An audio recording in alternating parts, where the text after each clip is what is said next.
isa nag-iisip sa isang sulok.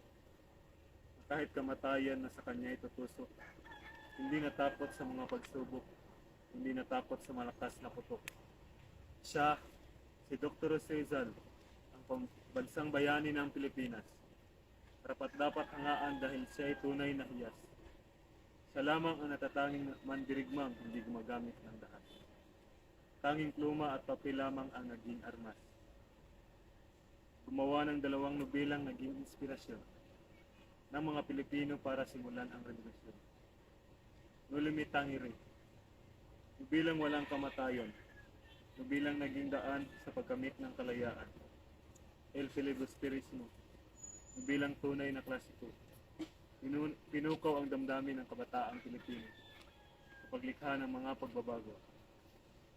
Bilang isang kabataan, baon ko ang mga natutunan, ibahagi sa mundong puno ng kagalakan.